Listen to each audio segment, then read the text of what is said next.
राजस्थान में गुर्जर आंदोलन ने ट्रेन के पहियों को रोका। आरक्षण की मांग कर रहे गुर्जर समुदाय के लोग रेलवे ट्रैक पर ही लेटे और बैठे। दिल्ली में मुंबई रेलवे ट्रैक जाम, कई ट्रेनों के रूट डाइवर्ट। आंदोलनकारियों ने दिल्ली मुंबई रेलवे ट्रैक पर किया कब्जा, फिक्स प्लेटें निकाली। ट्रैक के जाम होने से दिल्ली मुंबई और मुंबई दिल्ली को जाने वाली आधा दर्जन से ज्यादा ट्रेनें प्रभावित। निजामुद्दीन कोटा जनशताब्दी बांद्रा गोरखपुर अवध एक्सप्रेस दिल्ली मुंबई राजधानी एक्सप्रेस को किया गया डाइवर्ट। पश्चिमी रेलवे को एहतियातन कई ट्रेनों का रास्ता बदलना पड़ा है। गुर्जर नेताओं को समझाने की कवायद चल रही है। आंदोलन की गंभीरता को देखते हुए कोटा रेल मंडल अलर्ट मोड पर। आरपीएफ और जीआरपी के 450 जवान ट्रैक और स्टेशन पर तैनात।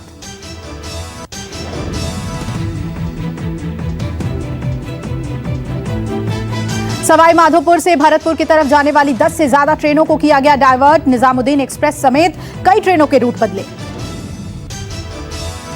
भरतपुर के पिलूपुरा गांव से गुजर रही दिल्ली मुंबई रेल ट्रैक पर लोग बैठे, आम मुसाफिर परेशान हुए। गुर्जरों ने रेलवे ट्रैक को उखाड़ दिया। प्रदर्शन को देखते हुए 7 ट्रेनों को हिंडौन सिटी बयाना रेलवे रूट पर डाइवर्ट किया गया। गुर्जर समाज के लोगों का कहना है कि उनकी जो भी मांगे सरकार ने पूरी की हैं, उनका खुलासा कर दिया जाए। आंदोलनकारियों ने कहा कि राज्य के खेल मंत्री अशोक चांदना हमारे समाज से आते हैं, वो बताएं कि किन किन मांगों को माना गया। गुर्जर आरक्षण आंदोलन की आहट के चलते रोडवेज बसों के पहिए थमे। रोडवेज बसों का कई रास्तों पर संचालन रोक दिया गया।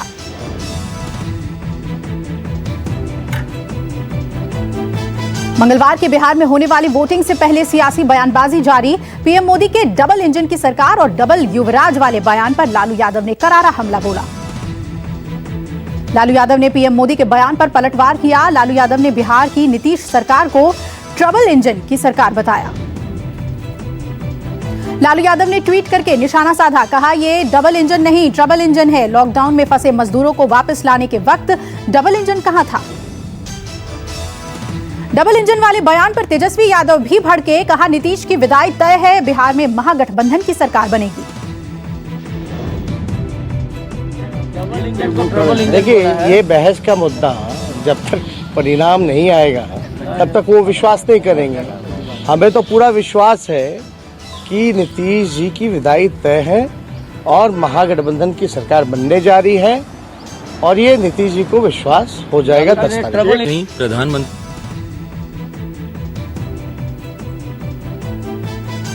चिराग पासवान का नीतीश कुमार पर हमला लगातार जारी। कहा नीतीश पीएम बनने के लिए महागठबंधन से मिला सकते हैं हाथ। बिहार में कल दूसरे चरण का मतदान है। कुल 94 विधानसभा सीटों पर वोट डाले जाएंगे। दूसरे दौर पर प्रचार थमा। तीसरे चरण के लिए प्रचार जोरों पर शुरू।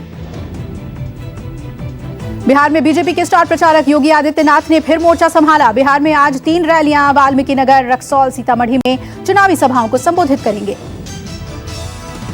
महागठबंधन से सीएम पद के उम्मीदवार तेजस्वी यादव का धुआंधार प्रचार जारी। तेजस्वी यादव की अररिया, सुपौल, समस्तीपुर समेत अन्य जगहों पर कई रैलियां।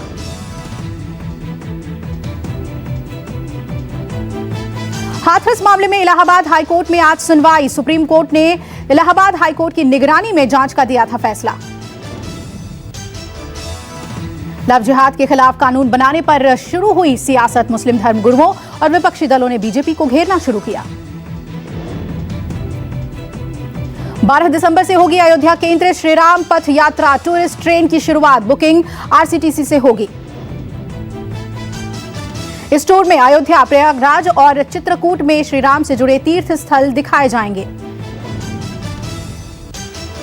यात्रा के दौरान शाकाहारी भोजन, आवास व दर्शनीय स्थलों तक परिवहन की पूरी व्यवस्था रेलवे द्वारा की जाएगी।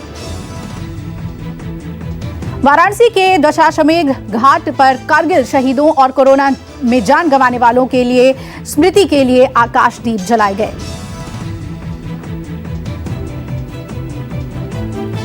यूपी के बलिया में विधायक को काले झंडे दिखाने वालों को विधायक के समर्थकों ने पीटा।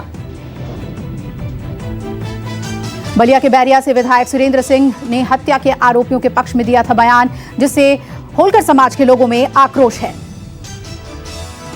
विधायक को काले झंडे दिखाने वाले को पुलिस ने किया गिरफ्तार, बाद में निजी मुचलके पर छोड़ा गया। यूपी के जालौन में सामने आया छेड़छाड़ करने वाली युवक की पिटाई का एक वीडियो। युवती ने सरेराह उसे जमकर पीटा। वीडियो में दिख रहा युवक कथित तौर पर कांग्रेस का जिला अध्यक्ष है। मामला पुलिस तक पहुंचा और अब कार्रवाई शुरू हुई। पीटने वाले युवक का नाम अनुज मिश्रा बताया जा रहा है। जालौन के उरई की यह घटना है। सोशल मीडिया पर वायरल हो रहा है ये वीडियो।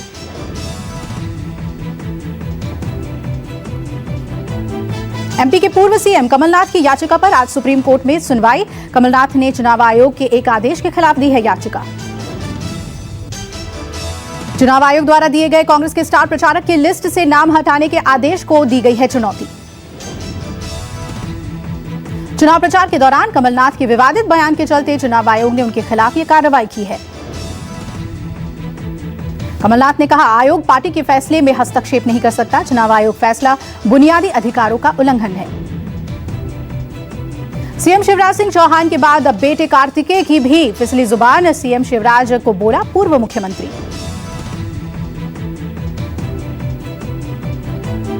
फ्रांस के मामले पर कांग्रेस विधायक आरिफ मसूद के प्रदर्शन पर प्रोटेम स्पीकर रामेश्वर शर्मा के बयान पर विवाद। प्रोटेम स्पीकर रामेश्वर शर्मा ने कहा, फ्रांस में जाकर करना चाहिए प्रदर्शन, एमपी में करने से क्या फायदा होगा। रामेश्वर शर्मा ने कहा, फ्रांस में मुसलमान परेशान हैं, मध्य प्रदेश में नहीं, इसी का नाम तो कट्टरवाद।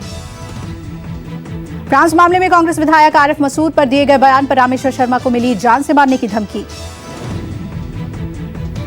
फेसबुक, सोशल मीडिया और फोन पर पाकिस्तान समेत देश के अलग अलग हिस्सों से मिली धमकी। प्रोटेम स्पीकर रामेश्वर शर्मा को मिली धमकी पर डीजीपी को लिखा पत्र। रामेश्वर शर्मा की सुरक्षा बढ़ाई गई।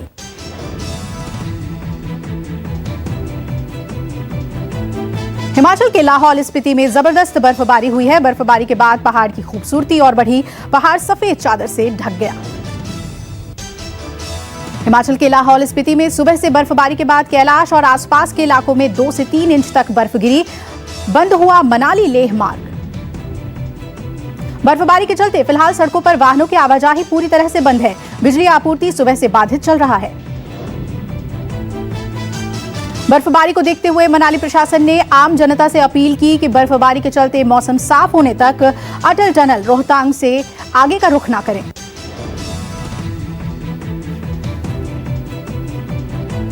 देश में कोरोना मरीजों की संख्या 82 लाख के पार पहुंची। 24 घंटे में 45,232 नए केस सामने आए। 496 लोगों की हुई मौत। देश में कोरोना वायरस से ठीक होने वाले लोगों की संख्या बढ़कर 75,44,000 से ज्यादा हुई। एक्टिव केस भी घटकर 5,61,000 हुआ। स्वास्थ्य मंत्रालय के मुताबिक अक्टूबर में 71.61% संक्रमण के मामले कम हुए। मौतों में 70.57% की कमी आई है। आंकड़े भले ही कोरोना में गिरावट दिखा रहे हों, पर स्वास्थ्य मंत्रालय ने कहा कि खतरा अभी नहीं टला है। त्योहार के मौसम में बेहद सावधानी बरतने की जरूरत है। दिल्ली में पिछले कुछ दिनों से कोरोना के केस में जबरदस्त बढ़ोतरी हो रही है। दिल्ली के अलावा बंगाल और महाराष्ट्र में भी केस ज्यादा आ रहे हैं।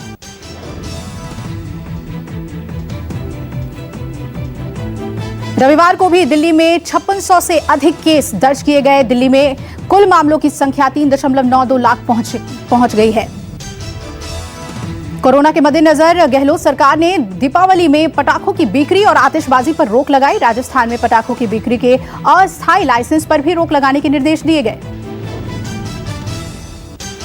झारखंड के शिक्षा मंत्री जगन्नाथ महतो के फेफड़ों का ट्रांसप्लांट किया जाएगा। एयर एम्बुलेंस से रांची से चेन्नई पहुंचे। 28 सितंबर को कोरोना से संक्रमित हुए थे। राजधानी दिल्ली की हवा और खराब हुई। वायु प्रदूषण बढ़ा। स्मॉग के चलते कई इलाकों में विजिबिलिटी घटी। दिल्ली के प्रदूषण में पराली जलाने की हिस्सेदारी बढ़कर 40% है। जानकारों के मुताबिक रविवार को पराली की वजह से मौसम सबसे ज्यादा खराब हुआ। कोरोना संक्रमित के संपर्क में आए WHO के महानिदेशक टेड्रोस एडनॉम गब्रियस और बोले कि कोई भी लक्षण नहीं दिख रहा। अमेरिका के पूर्व राष्ट्रपति बराक ओबामा ने राष्ट्रपति डोनाल्ड ट्रंप पर लगाया आरोप। ट्रंप का ध्यान अपने अहम की तुष्टि पर ही केंद्रित रहा, कोरोना को गंभीरता से नहीं लिया। दुनिया में संक्रमितों का आंकड़ा 4 करोड़ 63 लाख के पार, ठीक होने वाले मरीजों की संख्या 3 करोड़ 34 लाख से ज्यादा। इटली में 24 घंटे में रिकॉर्ड 26,000 से ज्यादा केस मिले। फ्रांस में वर्क फ्रॉम होम अनिवार्य, अब तक 4 करोड़ 51 लाख केस।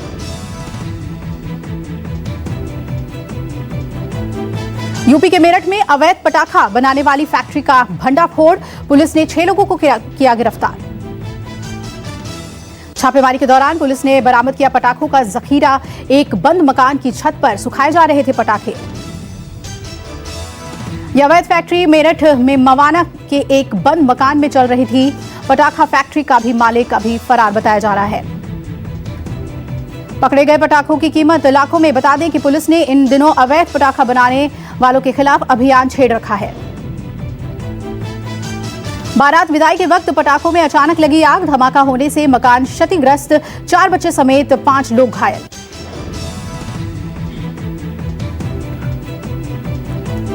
हैदराबाद में बीजेपी नेता के रिश्तेदार के घर से बरामद हुआ 1 करोड़ कैश, हवाला का बताया जा रहा है ये रकम। पुलिस ने एक आरोपी को किया गिरफ्तार, 2 मोबाइल फोन्स भी जब्त किए और केस दर्ज कर जांच शुरू कर दी गई है। चेन्नई में कस्टम विभाग ने 201 ग्राम सोना बरामद किया। पकड़े गए सोने की करीब 10.5 लाख 3 बंडल में बरामद हुआ ये सोना।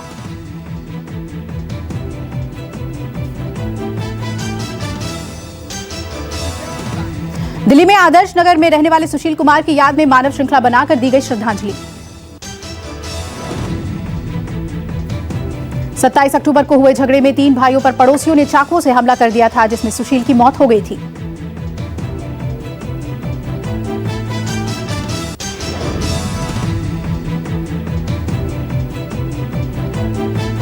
यूपी में औरैया के दिव्यापुर में आयोजित क्रिकेट टूर्नामेंट में खिलाड़ियों के उत्साहवर्धन के लिए पहुंचे न्यूज 24 के एमडी सुधीर शुक्ला। दादा भाई मेमोरियल ट्रस्ट ने कराया है विशाल टूर्नामेंट का आयोजन। इस दौरान सुधीर शुक्ला ने खिलाड़ियों से हाथ मिलाकर उन्हें समर्पित भाव से खेलने की सलाह दी। उन्होंने कार्यक्रम में कहा कि ऐसे टूर्नामेंट होने से युवाओं की प्रतिभा निखर कर सामने आती है। इस कार्यक्रम को स्वर्गीय स्वदेश चंद्र दुबे और स्वर्गीय अंबिका चरण द्विवेदी के स्मृति में आयोजित किया गया है।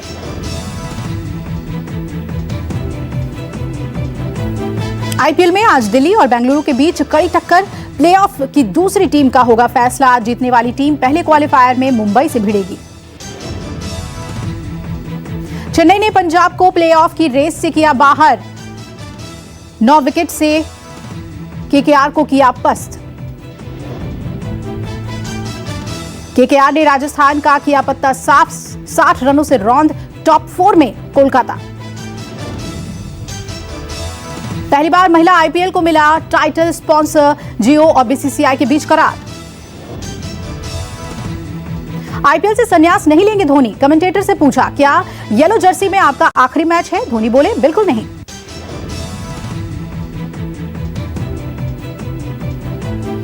सैमसंग गैलेक्सी M21 को इस साल मार्च में 14,499 रुपए में लॉन्च किया गया है। वहीं आप इसे अमेजॉन सेल में सिर्फ 12,499 रुपए में खरीद सकेंगे। नए स्मार्टफोन की लॉन्च की तैयारी में जुटा वीवो। जानकारी के मुताबिक 5G कनेक्टिविटी वाले इस फोन में ट्रिपल रियर कैमरा सेटअप दिया जाएगा। रियलमी फेस्टिव डेज सेल का चौथा दिन आज। ग्राहक सिर्फ 4 नवंबर तक उठा सकते हैं इस सेल का फायदा। कंपनी ने सेल की tagline connect for real Diwali रखी। OnePlus 8T में आए नए अपडेट से दूर होगी दिक्कत, पावर कंजम्पशन और गर्म होने की समस्या दूर होगी। साथ ही ब्लूटूथ कनेक्टिविटी में भी बदलाव होगा। शॉर्ट वीडियो मेकिंग ऐप मित्रो टीवी ने लॉन्च किया आत्मनिर्भर ऐप्स। इस ऐप के जरिए देश के छोटे एप्लीकेशंस को प्रचार में लाने का लक्ष्य।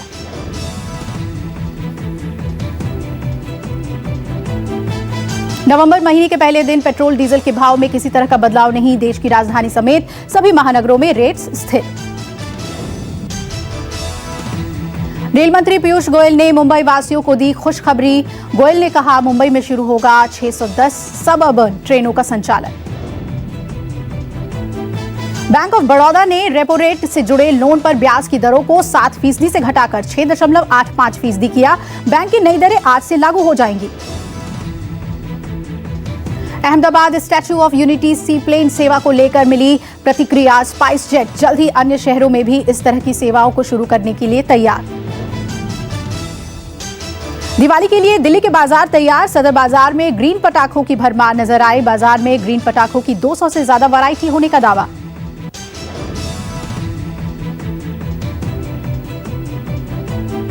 पचपन साल के हुए शाहरुख खान। मन्नत के बाहर जुटी फैंस की भीड़। कोरोना की वजह से वर्चुअल तरीके से मनाएंगे बर्थडे। कटरीना कैफ ने कोरोना से बचने के लिए पहना पीपीई किट। एयरपोर्ट पहुंची और देने लगी पोज।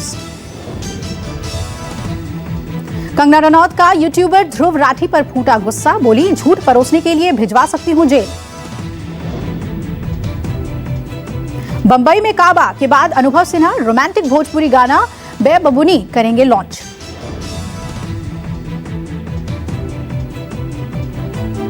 पाकिस्तान ने भारत के खिलाफ एक और हिमाकत की। गिलगित बाल्टिस्तान को अंतरिम राज्य घोषित किया। पाकिस्तान की इस हरकत पर भारत ने कड़ा जवाब दिया है। भारत सरकार ने भारतीय क्षेत्र में फेरबदल को रिजेक्ट किया। भारत ने कहा, लद्दाख के हिस्से गिलगित बाल्टिस्तान समेत पूरा जम्मू कश्मीर भारत के अभिन्न अंग है। भारत ने कहा, पाकिस्तान अधिकृत कश्मीर में किसी भी तरह का बदलाव स्वीकार नहीं किया जाएगा। भारत ने कहा, पाकिस्तान के अवैध कब्जे का दावा मानवाधिकारों का उल्लंघन।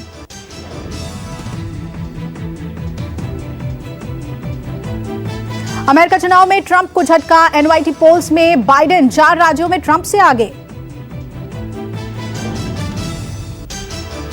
एक बार फिर टकराने के मूड में है ओली और प्रचंड। बुलाई अलग अलग बैठक। सत्तारूढ़ नेपाल कम्युनिस्ट पार्टी के भविष्य पर संकट।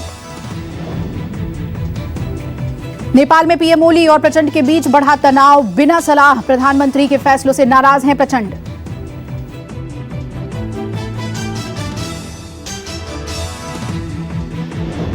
नमस्कार, मैं हूं मानक गुप्ता। अगर आपको हमारा ये वीडियो पसंद आया हो तो इसे लाइक और शेयर जरूर करें। और हां, हमें सब्सक्राइब और फॉलो करना ना भूलें ताकि आप देश और दुनिया की कोई खबर मिस ना करें। तो जुड़े रहिए हमारे साथ और देखते रहिए न्यूज़ 24।